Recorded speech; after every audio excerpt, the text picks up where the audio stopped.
গত 21শে জানুয়ারি 2025 তারিখে মিরপুর রাজধানীর মিরপুর পল্লবী থানাধীন এলাকায় চাঞ্চল্যকর মঞ্জুরুল ইসলাম বাবু ওরফে ব্লেড বাবু হত্যাকাণ্ডের সংঘটিত হয়েছিল।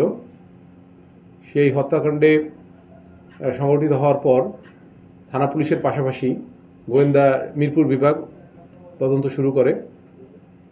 তো তদন্তের এক পর্যায়ে আমরা তথ্য প্রযুক্তি এবং সিসিটিভি ফুটেজ ও স্থানীয় সাক্ষ্য প্রমাণের ভিত্তিতে আমরা ওই দিনই রাত্রের ভেতরেই ঘটনার দিন রাত্রের ভেতরেই আমরা একজন অপরাধীকে গ্রেপ্তার করতে সক্ষম হই, যার নাম ছিল মুরাদ। আমরা তাকে ধরার পরে এরপর আমাদের অভিযান অব্যাহত থাকে। থানা পুলিশের অভিযানের পাশাপাশি আমরা অভিযান পরিচালনা করি। পরবর্তীতে এই ঘটনায় ভিকটিমের স্ত্রী বাদী হয়ে একটি মামলা রুজু করে। পল্লবী থানার মামলা নম্বর 40 তারিখ 21/1/2024। এরপরে আমরা মামলাটি গোয়েন্দা মিরপুর বিভাগে হস্তান্তর করা হয়।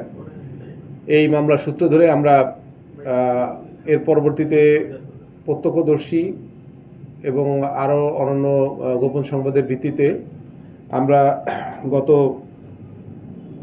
24শে জানুয়ারি মিরপুর 10 এলাকা হতে ইরফান হোসেন তুফান নামে আরেকজন অপরাধীকে গ্রেপ্তার করি। এরপরে 26শে জানুয়ারি রাত 1 ঘটিকায় মিরপুর এলাকা থেকে রাব্বি নামে আরেকজন অপরাধীকে গ্রেপ্তার করি।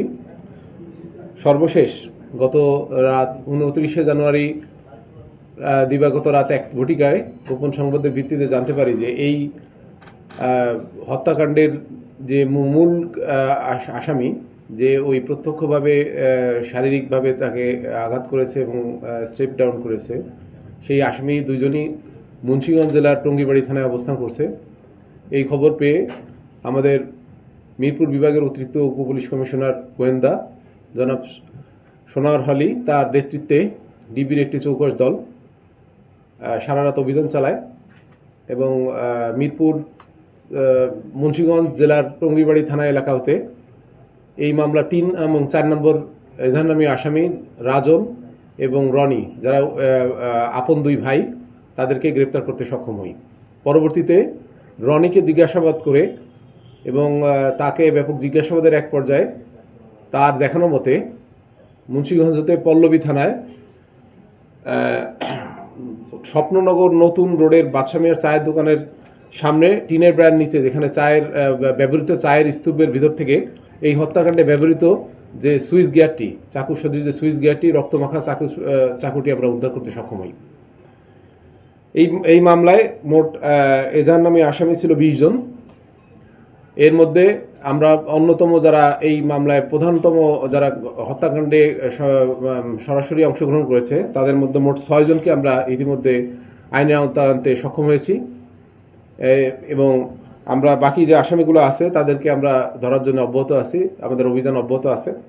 আশা করি আমরা অল্প সময়ের মধ্যে এই মামলার সমস্ত যারা প্রকৃত অপরাধী, এই মামলায় যারা ঘটনার সাথে প্রকৃতভাবে জড়িত, তাদেরকে আইনের আওতায় এনে বিজ্ঞ আদালতে তাদের বিরুদ্ধে অভিযোগপত্র দাখিল করতে সক্ষম হব।